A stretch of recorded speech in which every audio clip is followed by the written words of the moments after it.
On August 20th, 1775, delegates representing counties and towns in North Carolina began assembling in Hillsborough for the Third Provincial Congress. Their mission was to adopt practical measures that would help them manage the unfolding transition from royal colony to independent state. What grievances led to the convening of the Third Provincial Congress? Who were the delegates? Why had they chosen to meet in Hillsborough? And what did they accomplish at this Congress? The Third Provincial Congress, transforming visions of freedom into reality.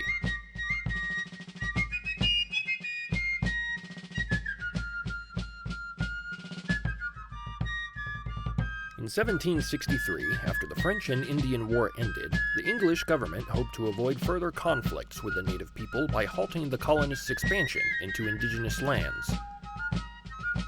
Efforts to restrain expansion placed the government in opposition with the colonists, who viewed the settlement of the fertile Western Territory not only as essential to their economic growth, but also as an integral part of the American experience. English leaders also sought to recover some of the costs of the recent war. Because the colonists were lightly taxed at 1.5%, compared to citizens in England who paid 5%, government officials decided that the colonists should contribute to paying wartime debts through higher taxes. Therefore, beginning in 1764, the English Parliament passed a series of levies and trade restrictions on the American colonies. These new laws, which were enacted without any input from the colonists, caused hardships, igniting outrage and resistance. In North Carolina, defiance to the new policies occurred predominantly in the coastal region, with the Wilmington area being the most active. The situation in North Carolina worsened significantly when Josiah Martin became governor of the province in 1771. He was a staunch defender of the rights and prerogatives of the crown, often contrary to the will of the people. His most unpopular and denounced decision was his 1773 veto of an act passed by the North Carolina Assembly to revise the provincial court system. This law would have provided a method for creditors to collect debts owed by British merchants who transacted business in North Carolina. Martin's veto left North Carolina citizens without a means to collect significant debts owed, and the controversy that resulted from his actions left the entire province without a court system. As the English Parliament enacted increasingly coercive policies, and Governor Martin carried them out to the detriment of North Carolinians, opposition to English rule increased. Accordingly, on December 8, 1773, the North Carolina Assembly appointed 10 of its members to a committee of correspondence in order to spread information about efforts to resist these unfair and injurious practices. 8 months later, on August 25th, delegates from the counties and towns of North Carolina convened in New Bern for the First Provincial Congress. At this two-day gathering, the delegates approved a boycott of English goods and selected 3 of their members to represent North Carolina for the upcoming Continental Congress in Philadelphia. A second provincial congress met in New Bern from April 3rd to the 7th, 1775. It established committees of safety throughout North Carolina to enforce the boycotts, impose price ceilings on strategic items, regulate public morals, and seize and sell confiscated goods, including enslaved people. In response, on April 8th, Governor Martin dissolved the North Carolina Assembly. People were enraged. On April 24th, opponents to Martin's rule attacked the governor's mansion and seized artillery. Martin fled to Fort Johnston for safety. In early July, he received reports that the Wilmington Committee of Safety planned to attack the fort and seize him. Consequently, Martin took refuge on a ship resting offshore. 5 days later, the new Hanover County militia set fire to the buildings within the fort, reducing them to ashes. Martin remained on the ship through the summer and fall. With the governor in exile and the assembly and courts dissolved, North Carolina had no functioning government.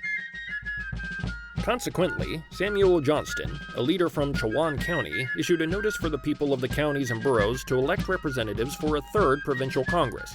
That congress convened in Hillsborough on August 20th.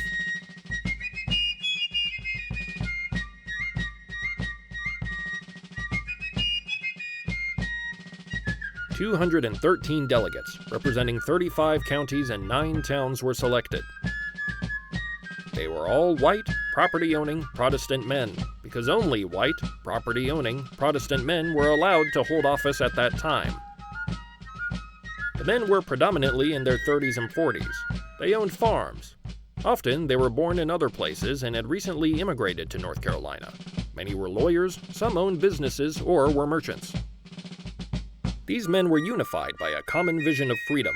Each delegate believed in self-determination and wanted greater control over his life and livelihood.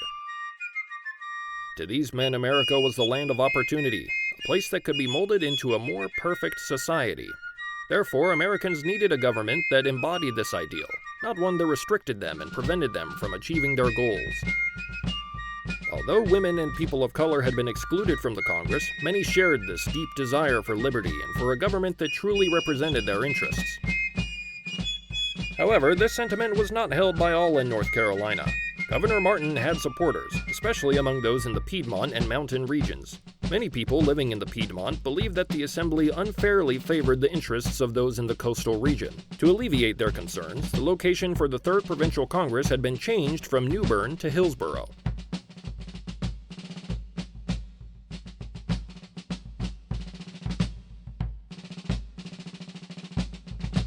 The capital seat of Orange County had been established at a ford across the Eno River, where the Siouan people had lived for thousands of years.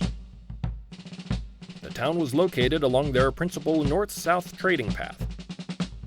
In 1775, Hillsborough was the largest settlement in the Piedmont, with a population of roughly 200 people.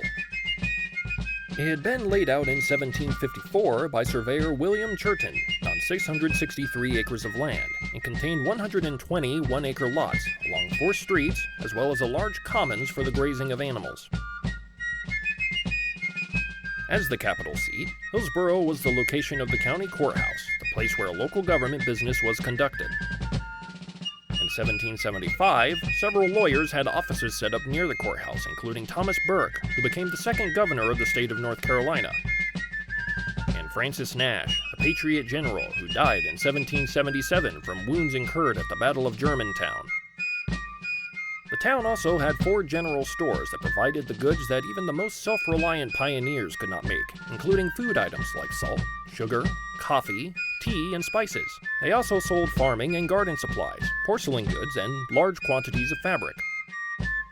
These stores were located at the intersection of the 2 major north-south and east-west roads, and were owned and/or managed by Johnston and Thaxton, Young, Miller & Co., Ralph McNair, and James Monroe, John Hamilton, and Nathaniel Rochester. The third enterprise that was in abundance in Hillsborough was hospitality.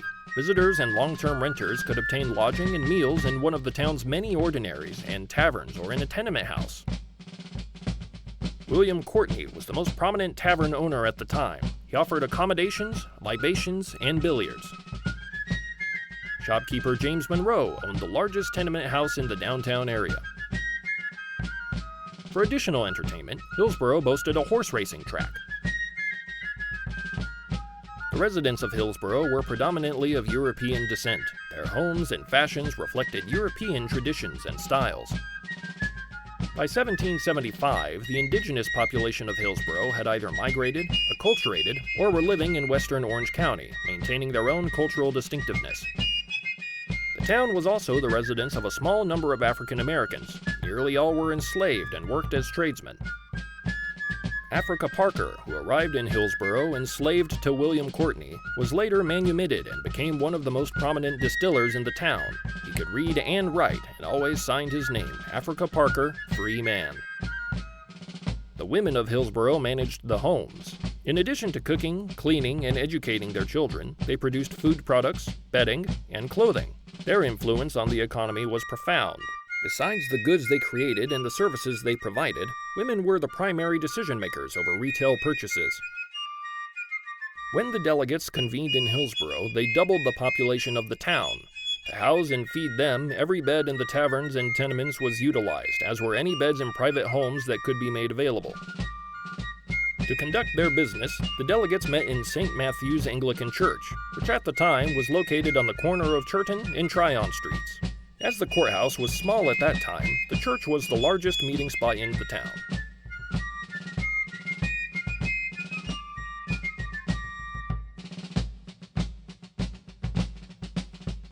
Because North Carolina had no functioning government in the summer of 1775, the delegates to the Third Provincial Congress were faced with the challenge of transforming their visions of freedom into a concrete political economy. The assemblage declared itself to be the official, albeit temporary, government of North Carolina. They adopted a plan for a government with the supreme legislative branch making the laws. Executive and judicial power was vested in a provincial council along with the committees of safety. To fund the operations of the new provincial government, they seized the treasury and placed all public funds at the disposal of the Congress. They also elected treasurers to receive the taxes, authorized the establishment of a paper mill in the town of Hillsborough, and the printing of money. Rather than use the English pound, the Congress adopted the Spanish-milled dollar as the standard of value. Although they took an oath of allegiance to the king, the delegates recognized that war was imminent and established 6 military districts. Each military district was authorized to establish a regiment of 500 Minutemen to serve within the boundaries of North Carolina. Furthermore, they resolved that 2 regiments of 500 men should be raised to serve as part of the Continental Army. A gun manufacturing business was also established in Hillsborough. These actions were well considered and bold. Through their elected representatives, the people of North Carolina had transformed the province into a self-governing commonwealth. They demonstrated their resolve to secure for themselves the blessings of liberty. Consequently, the Third Provincial Congress marked a turning point. It was a concrete step, translating ideas into action, which helped to set North Carolina and the United States on a path toward a better version of our state and nation.